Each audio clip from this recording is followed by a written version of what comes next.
Assalamualaikum warahmatullahi wabarakatuh. Saya Dalvin Naswandi dari kelompok 3 yang beranggotakan Anissa Idlareta, Aulia Anissa Purnamasari, Dina Alfiolita. Judul dari presentasi kami yaitu strategi proses.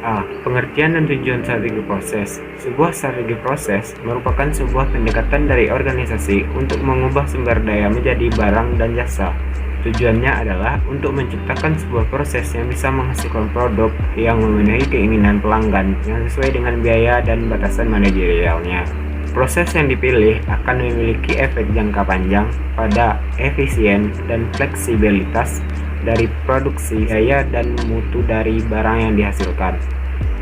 B. 4 dasar strategi proses. Yang pertama, fokus proses. Mayoritas produk global ditunjukkan untuk membuat produk dengan volume kecil, tinggi keragamannya dalam tempat yang disebut dengan top kerja. Fasilitas tersebut diorganisasikan di sekitar aktivitas-aktivitas atau proses-proses tertentu. Mereka memberikan sebuah tingkat yang lebih tinggi dalam hal fleksibilitas produk karena produk-produk berpindah di antara proses-proses khusus. 2. Fokus yang repetitif.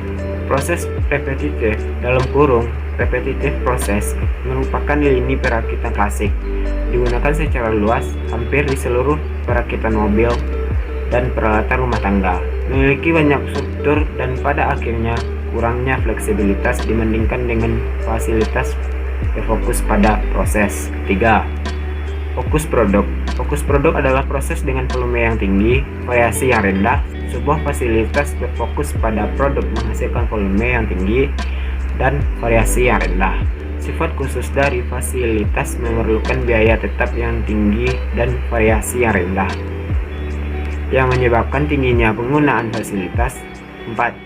Fokus kustomisasi massal. Kustomisasi massal merupakan produk barang dan jasa yang cepat dan berbahaya rendah, yang memenuhi keinginan pelanggan yang semakin berbeda. Akan tetapi, kustomisasi massal bukan hanya tentang keragaman, tetapi juga mengenai membuat secara tepat apa yang diinginkan pelanggan ketika pelanggan menginginkan secara ekonomi. Namun, untuk mencapai kustomisasi massal memerlukan kemampuan operasional yang canggih. Sekian dari saya. Selanjutnya yang akan disampaikan oleh Aulia Anissa Purnamasari.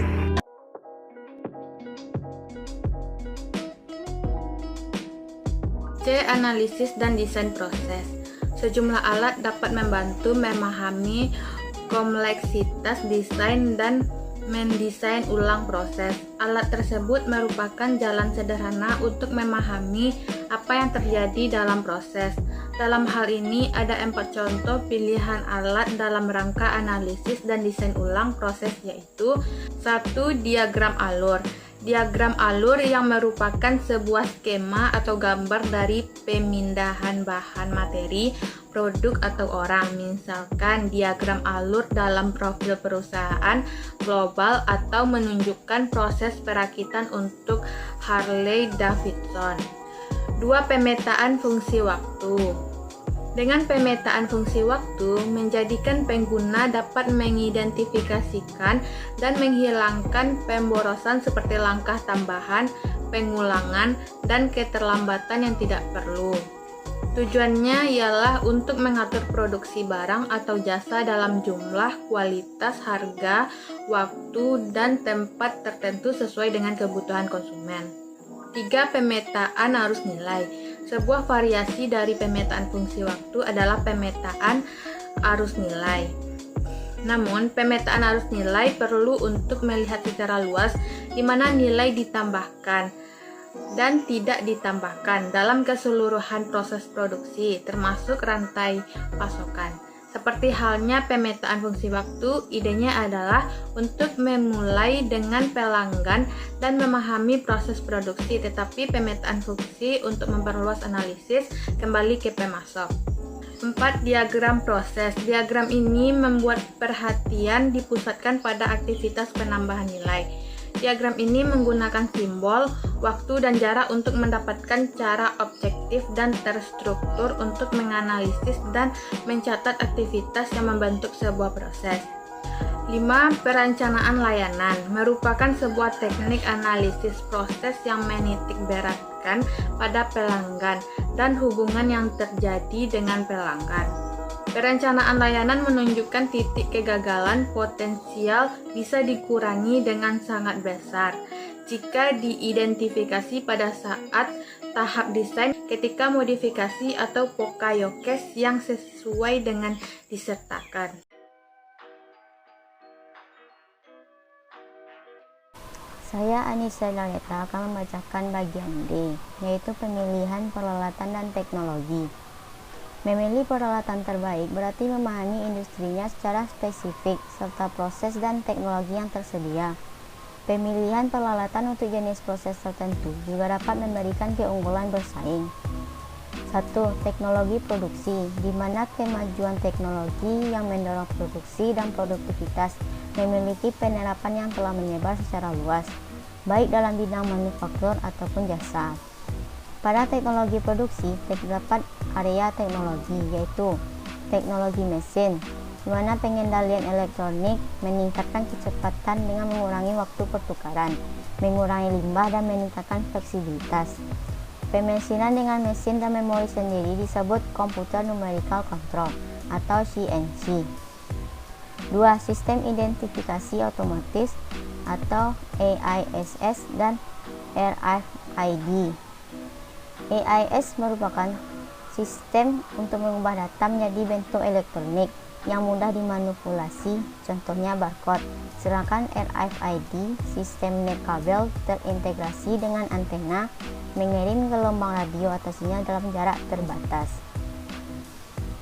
3. Kendali proses adalah penggunaan diri teknologi informasi untuk memonitorkan dan mengendalikan proses fisik.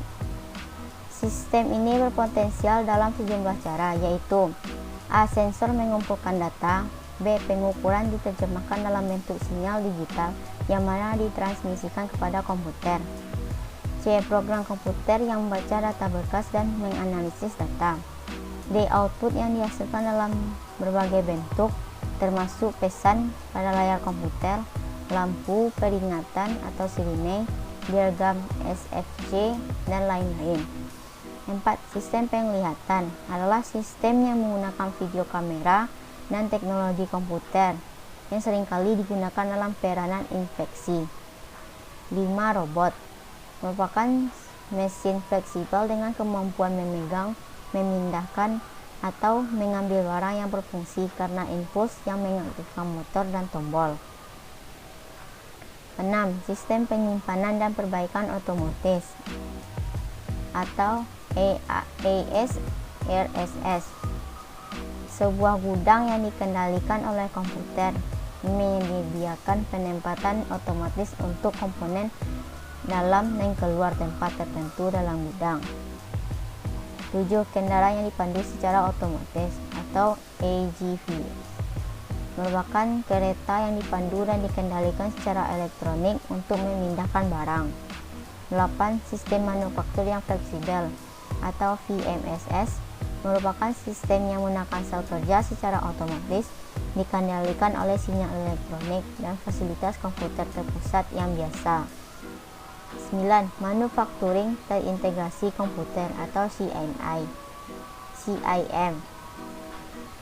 merupakan sistem manufaktur di mana komputer desain CID, flexible manufacture system VMS, pengendalian, pengundangan, dan pengiriman digabungkan.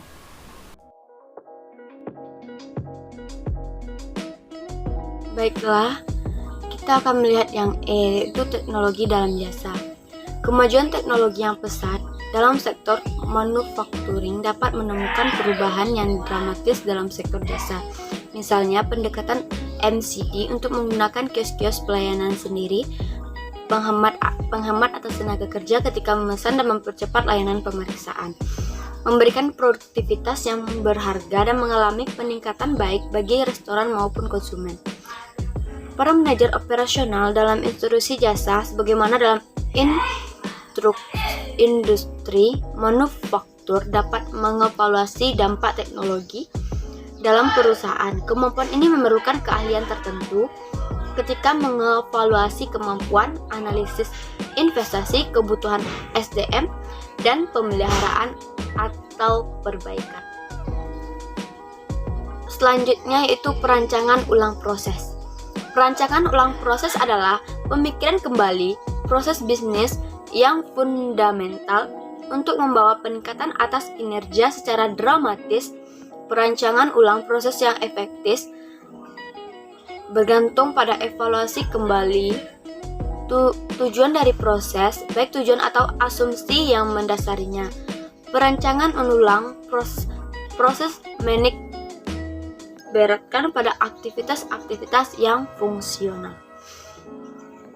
Perancangan proses dapat berupa penata pabrik, prosedur pembelian, suatu cara yang baru dalam memproses aplikasi kredit, atau order yang baru atas proses pemenuhan.